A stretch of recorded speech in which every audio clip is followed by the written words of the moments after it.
Sejarah Nusantara pada era kerajaan Hindu-Buddha. Sebelum saya melanjutkan cerita ini, sudi kiranya sobat YouTube semua, menekan tombol subscribe dan komentar. Supaya saya semangat dalam menyuguhkan video-video selanjutnya. Indonesia mulai berkembang pada zaman kerajaan Hindu-Buddha, berkat hubungan dagang dengan negara-negara tetangga maupun yang lebih jauh. Seperti India, Tiongkok, dan wilayah Timur Tengah. Agama Hindu masuk ke Indonesia diperkirakan pada awal Masehi, dibawa oleh para musafir dari India antara lain, Maharesi Agastya, yang di Jawa terkenal dengan sebutan Batara Guru atau Dwipayana dan juga para musafir dari Tiongkok. Ialah musafir Buddha Pahien. Pada awalnya, ajaran Hindu yang berkembang di beberapa tempat di Nusantara, disebut dengan aliran Waisnawa, yaitu suatu ajaran yang memuja Dewa Wisnu sebagai dewa utama. Ajaran ini dianut oleh kelompok-kelompok masyarakat di situs Kota Kapur, Bangka, situs Cibuaya, Karawang dan situs Muara Kaman Kutai, pada sekitar abad ke-5 sampai 7 Masehi.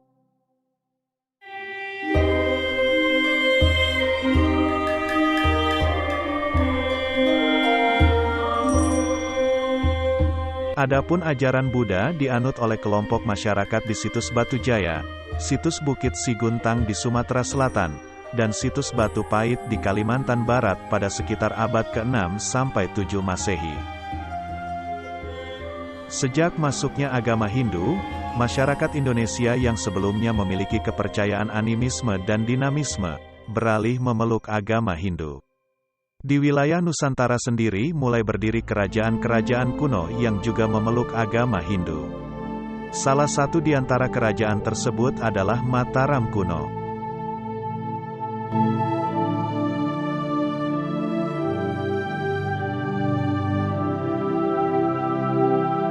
Agama Buddha pertama kali masuk ke Nusantara sekitar pada abad ke-2 Masehi. Hal tersebut dibuktikan dengan penemuan patung Buddha dari perunggu di daerah Jember dan Sulawesi Selatan.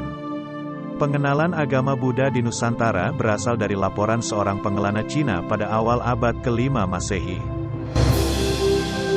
Pada abad ke-4 di Jawa Barat terdapat kerajaan yang bercorak Hindu-Buddha, yaitu Kerajaan Tarumanagara, kemudian dilanjutkan dengan Kerajaan Sunda sampai abad ke-16. Pada masa ini pula muncul dua kerajaan besar, yakni Sriwijaya dan Majapahit. Pada masa abad ke-7 hingga abad ke-14, kerajaan Buddha Sriwijaya berkembang pesat di Sumatera. Sekitar tahun 670, pada puncak kejayaannya, Sriwijaya menguasai daerah sejauh Jawa Tengah dan Kamboja. Abad ke-14 juga menjadi saksi bangkitnya sebuah kerajaan Hindu di Jawa Timur, Majapahit.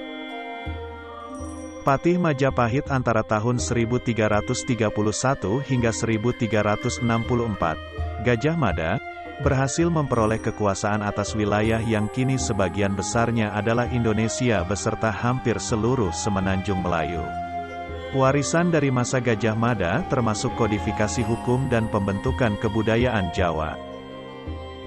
Seperti yang terlihat dalam Wiracarita Ramayana, pengaruh Hindu-Buddha di Indonesia tampak dalam karya sastra yang dikenal di Indonesia, seperti Kitab Ramayana dan Mahabharata yang telah memperkaya khasanah epos dalam pewayangan Indonesia. Adanya kedua kitab itu juga memacu beberapa pujangga Nusantara untuk menghasilkan karyanya sendiri, seperti Empu Darmaja dari Kerajaan Kediri yang menyusun kitab Smaradahana, Empu Sedah dan Empu Panuluh dari Kerajaan Kediri yang menelurkan karya kitab Baratayuda, Empu Tanakung yang membuat Kirab Lubdaka, Empu Kanwa yang memiliki karya kitab Arjuna Wiwaha, Empu Triguna dengan kitab Kresnayananya.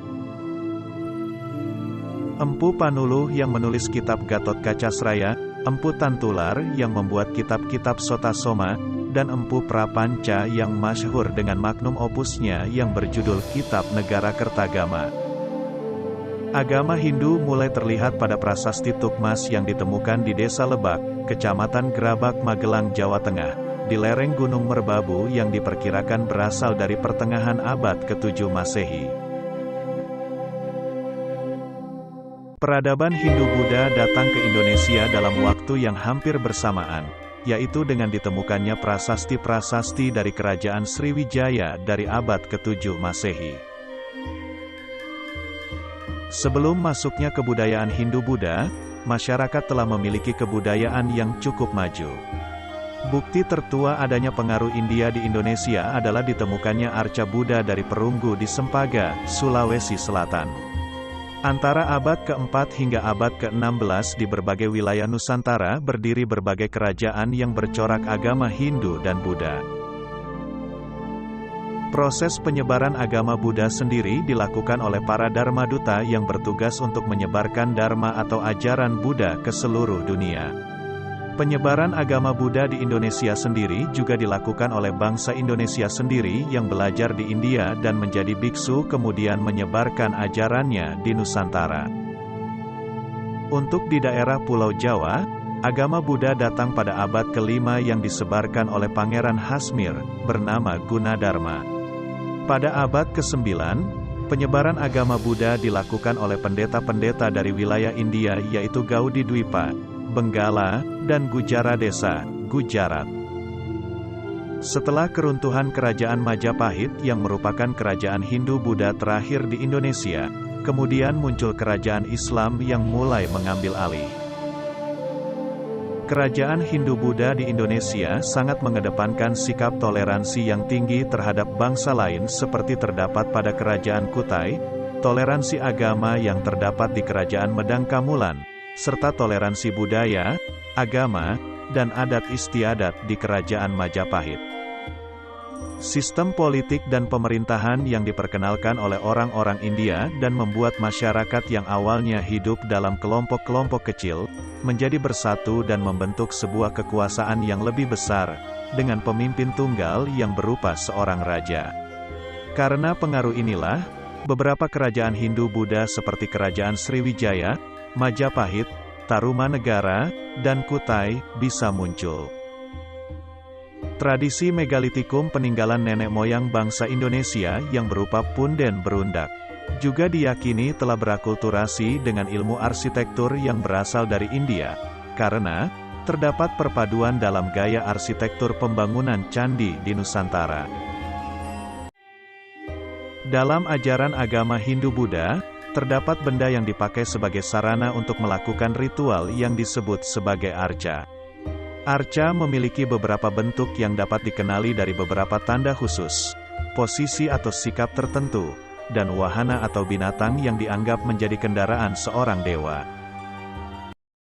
Masuknya ajaran Islam pada sekitar abad ke-13 Masehi melahirkan kerajaan-kerajaan bercorak Islam yang ekspansionis, seperti Samudera Pasai di Sumatera dan Demak di Jawa. Munculnya kerajaan-kerajaan tersebut secara perlahan-lahan mengakhiri kejayaan Sriwijaya dan Majapahit, sekaligus menandai akhir dari era ini.